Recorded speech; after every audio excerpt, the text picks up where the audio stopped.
Assalamualaikum warahmatullahi wabarakatuh. Halo teman pemilih, jumpa lagi dengan kita dalam podcast Basana, bincang santai dan bermakna tentang kepemiluan. Semoga teman pemilih dalam keadaan selalu sehat dan tetap semangat ya. Nah, dalam podcast kali ini, kita dalam episode keempat ini kita telah kedatangan bintang tamu yang spesial yang sangat sesuai dengan tema kita pada hari ini, yaitu pemilu selesai, sosialisasi tetap lanjut. Siapakah bintang tamu spesial kita kali ini? Langsung saja kita sambut anggota KPU Kabupaten Mukomuko, Bapak Endang Suryabati. Halo, selamat pagi Bapak. Selamat pagi Mas Iqbal. Ya, teman pemilih, Bapak Endang ini merupakan ketua dari Divisi Sosialisasi Pendidikan Pemilih, Partisipasi Masyarakat, dan SDM. Nah, Bapak Endang atau kita sapa akrabnya Pak Kadif ya Pak ya? Siap. Pak Kadif Sosdiklik Parmas dan SDM mengawali karirnya ini sebagai terjun dalam dunia kepemiluan ini sudah cukup lama ya Pak ya? Dari tahun 2010 sebagai anggota PPK 3 periode ya Pak ya? Iya. Nah, lanjut ke Panwas 2019, lalu terpilih menjadi anggota KPU Kabupaten Mukomuko. Itu boleh diceritakan nih Pak kepada teman pemilih bagaimana perjalanan karirnya Pak di bidang kepemiluan. Assalamualaikum warahmatullahi wabarakatuh. Saya Endang Suryabati, anggota KPU Kabupaten Mukomuko, Divisi Sosialisasi Pendidikan Pemilih dan Partisipasi Masyarakat dan SDM. Untuk perjalanan saya di kepemiluan ini, sebenarnya perjalanan di kepemiluan ini saya sudah melaksanakan ini di tingkat kecamatan sebagai penyelenggara ad hoc. Saya pernah jadi PPK, Mas Iqbal. Ya, pada tahun itu kalau nggak salah saya, karena udah lama, dari 2010 ya Pak ya? Ya, pilkada itu. Setelah itu ketua PPK di tahun 2014 legislatif, dan di 2015 sebagai ketua PPK 5 foto pada saat itu. Di Panwas juga pernah ya Pak ya? Ya, kebetulan pada saat itu ada aturan periodisasi di KPU, makanya yang kawan-kawan yang sudah termasuk 3 periode tidak bisa lagi untuk diterima sebagai penyelenggara di tingkat kecamatan. Maka pada saat itu kami melamar ke jajaran Bawaslu. Seperti itu. Jadi menjadi jajaran Bawaslu di tingkat kecamatannya juga. Kami terpilihlah juga jadi Panwascam namanya pada saat itu, Mas Iqbal. Ya, itu di kecamatan yang sama ya Pak? Yang sama. Ya. Saya tidak pernah pindah, ini tetap di 5 foto. 5 foto ya Pak ya. Nah, pada saat itu posisi saya memang tinggal di 5 foto selaku PNS aktif. Oh, Bapak merupakan PNS juga ya Pak ya? Iya. Akhirnya sambil mengabdi secara sosial di kesehatan, sudah bisa menjadi penyelenggara pemilu. Iya Pak. Selain mengabdi di Puskesmas ya Pak ya, sebagai penyelenggara juga, dan sudah cukup lama ya Pak ya, sejak tahun 2010. Dan 2023 ini alhamdulillah terpilih sebagai anggota KPU ya Pak ya. Iya, alhamdulillah Mbak Dipa. Iya. Nah, ini kan pada masa non tahapan nih kita saat ini Pak. Tahapan pemilu dan pilkada 2024 juga sudah selesai. Gimana nih perasaannya Pak di masa non tahapan ini Pak? Kalau untuk saat ini selaku divisi sosialisasi, tahapan pemilu kita memang sudah dianggap selesai. Iya. Tapi kegiatan sosialisasi KPU tidak pernah berhenti, tetap suksesnya tetap berkelanjutan, baik itu dari sisi podcast ini sendiri salah satunya, ada media FB, Ada Instagram juga ya Pak ya? Instagram juga, dan sesekali kita mengunjungi, ngambil apel di upacara siswa. Karena di situ sasaran kita adalah pemilih pemula masih baru. Oh baik, jadi walaupun sudah selesai tahapan pemilu dan pilkada, kita tetap lanjut untuk bersosialisasi ya Pak ya. Kegiatan-kegiatan sosialisasi itu saya rasa tidak putus sama dengan kegiatan data itu sepertinya. Berkelanjutan ya Pak ya. Berkelanjutan. Iya. Nah, alhamdulillah nih Pak, pada podcast kita yang saat ini nih telah memasuki episode 4, dan jargon kita sendiri ini kan adalah basana Pak. Nah, menurut Bapak nih, apa sih basana itu Pak, maknanya seperti apa basana itu Pak? Mungkin teman pemilih di luar sana ingin tahu juga nih basana itu apa arti makna sebenarnya Pak? Oh, makna sebenarnya ya. Iya. Kalau makna dari internal kita, basana itu adalah bincang santai dan bermakna tentang kepemiluan. Iya. Tapi kalau kita ambil dari bahasanya, saya rasa untuk masyarakat Umuko dan Provinsi Bengkulu, arti bersama itu sangat melekat di hatinya. Sangat melekat di hati ya Pak ya. Nah, Iya. bersama itu dalam artian antara satu suku dan beda daerah seperti Bengkulu, Basana itu adalah berhubungan dekat. Mendekat. Iya. Jadi basana ini merupakan bahasa muko-muko ya Pak ya, bahasa daerah muko-muko. Dibilang bahasa muko-muko bisa dipakai bahasa Solo karena di muko-muko Basana itu memang sering didengar. Tapi di Bengkulu, di selatan dan di Pepayang dan Rejang Lebong, Basana itu hampir rata-rata dalam panggilan sehari-hari seperti itu. Bersaudara lah ya Pak. Bersaudara Basana.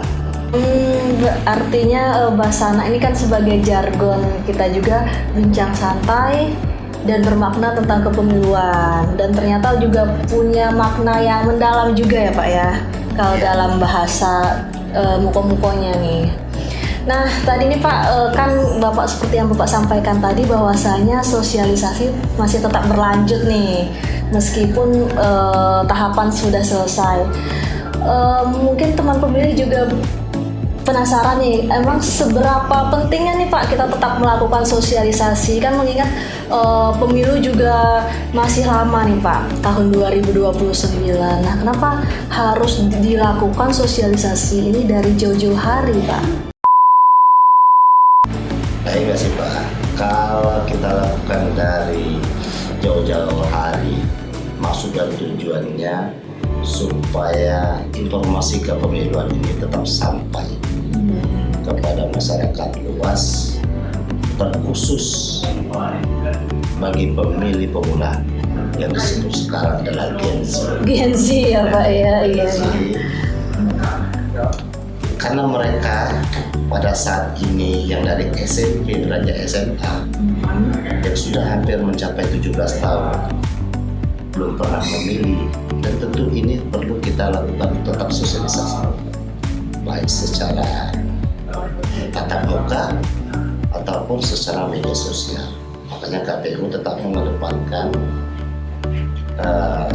informasi-informasi kepemiluan di FB dan Instagram KPU. Saya rasa dengan sosialisasi kita di media sosial seperti itu nyampai, dan harapan saya adik-adik kita yang Gen Z bisa berteman di FB KPU supaya bisa melihat informasi-informasi kekinian tentang KPU dan apa kegiatannya. Betul sekali. Mungkin itu saja Mas. Baik, selain Facebook juga platform podcast ini menjadi salah satu wadah sosialisasi kita ya Pak ya. Iya masih Pak, kebetulan dengan podcast ini cara bermedia sosial yang tepat waktu, tepat guna, dan sangat efektif. Iya efektif ya Pak ya.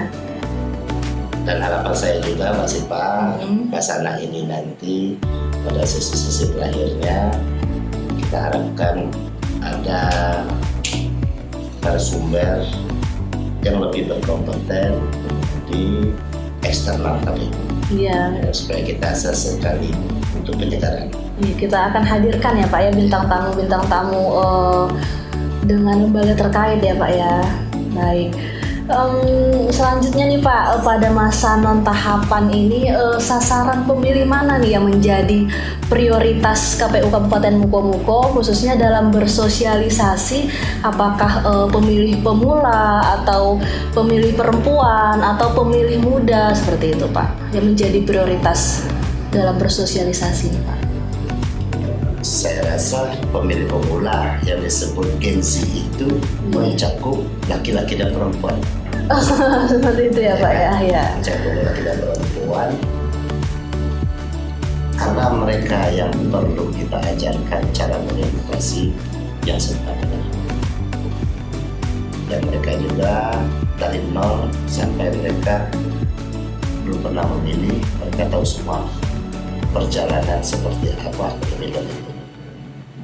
Baik, kalau boleh tahu nih Pak, apa nih beda pemilih pemula dengan pemilih muda Pak? Ya, baik Mbak Sipa. Ya, perbedaan dari pemilih pemula dengan pemilih muda itu, kalau pemilih pemula memang sasaran kita adalah umur 17 tahun. Diperkirakan itu SMA kelas 1 atau kelas 2. Baik. Itu yang pemula. Itu yang pemula ya Pak ya? Yang pemula ini dalam artian dalam umur, kita lihat 17 tahun. Sedangkan pemilih muda ini pemilih-pemilih kita yang generasi milenium lah, dari umur 20 tahunan Ya. sampai ke bisa sampai ke 40 tahun. Rentang usianya dari Ya, 20 sampai 40 ya Pak ya untuk pemilih muda. Ya. Itulah bedanya. Untuk pemilih pemula ini yang baru usianya mencapai 17 tahun ya Pak ya. Maka itu yang disebut Gen Z. Makanya itu yang harus dan sering kita berikan sosialisasi. Dan ada apa sasarannya? Berarti sekolah. Sekolah ya Pak ya, iya. Tingkat SMA ya Pak ya.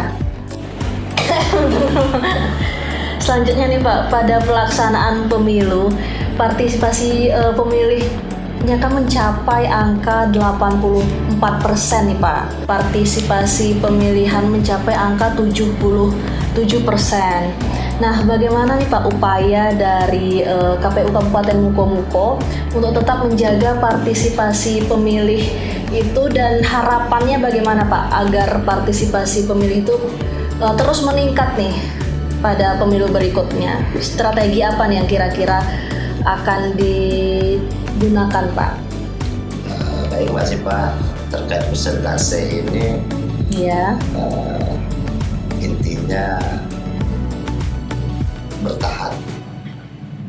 Kalau bisa kita tingkatkan terus dengan jalan, karena sifatnya partisipasi berarti jalannya adalah sosialisasi yang harus dilebihkan. Sosialisasi ya Pak ya? Sosialisasi lagi. Balik ke sosialisasi lagi. Ya, karena kayaknya sosialisasi ini status dari partisipasi masyarakat itu kuatnya di sosialisasi. Karena kita juga berkeliling di mana-mana.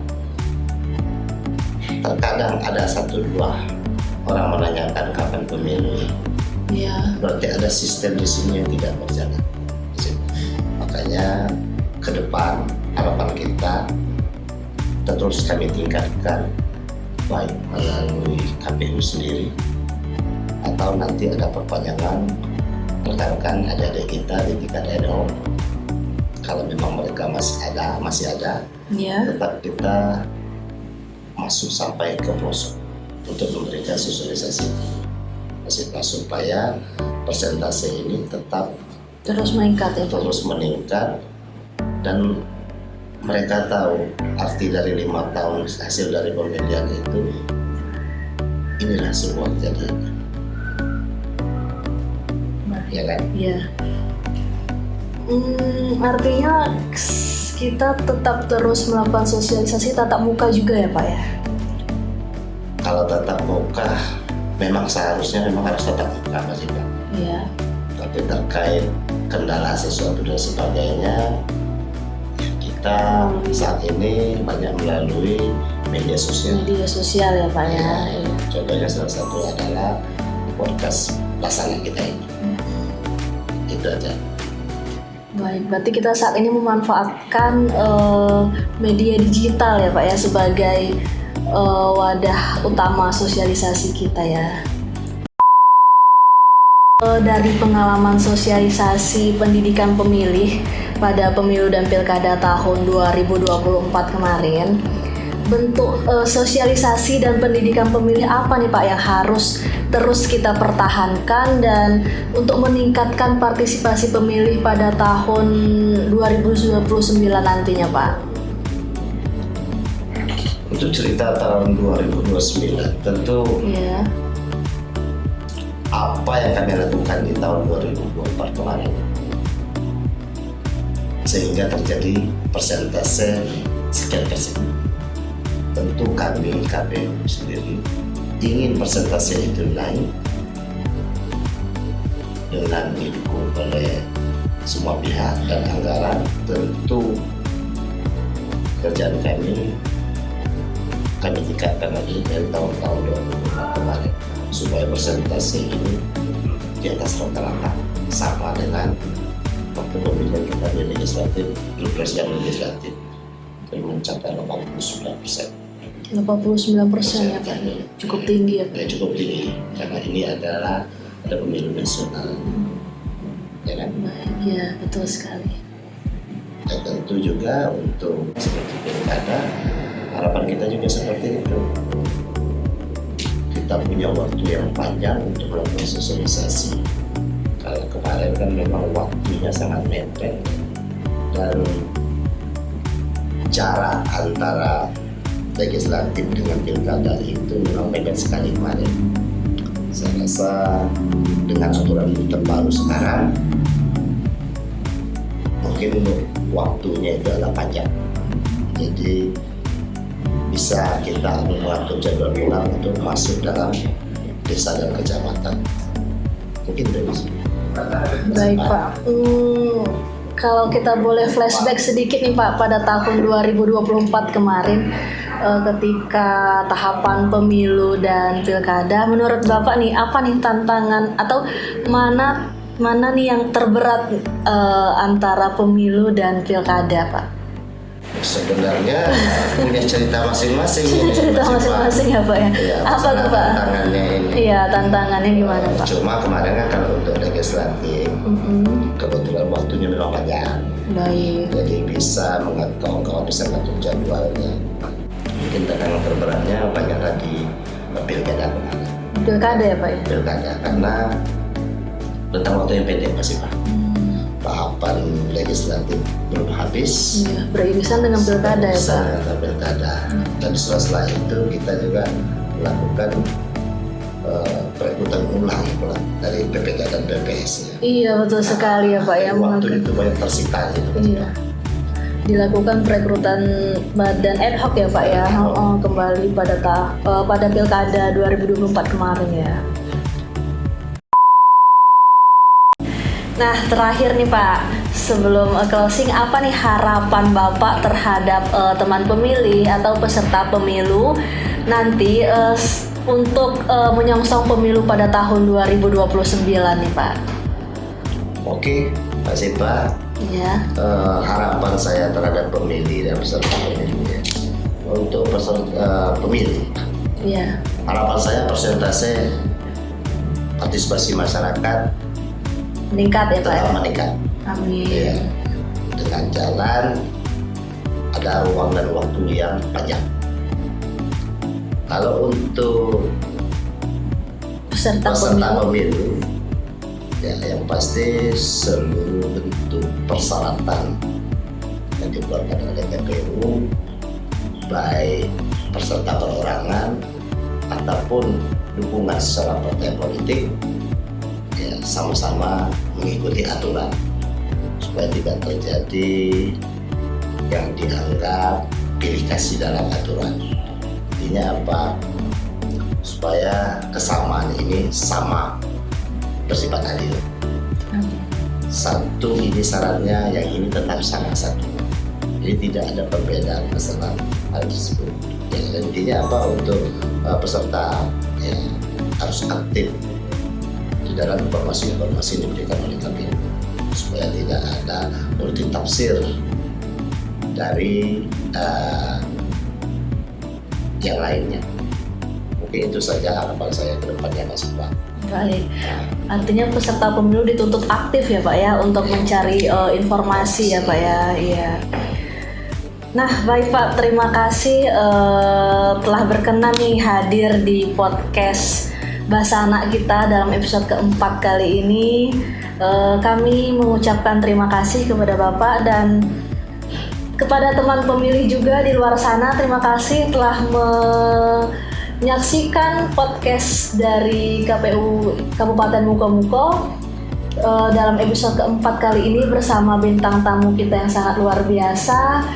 Dan jangan lupa juga tetap follow Instagram kita, Facebook, Twitter, dan juga subscribe YouTube KPU Kabupaten Mukomuko. Baik teman pemilih, sampai jumpa di episode-episode berikutnya. Saya Siva Syafana, pamit undur diri. Assalamualaikum warahmatullahi wabarakatuh. Salam KPU melayani. Sampai jumpa.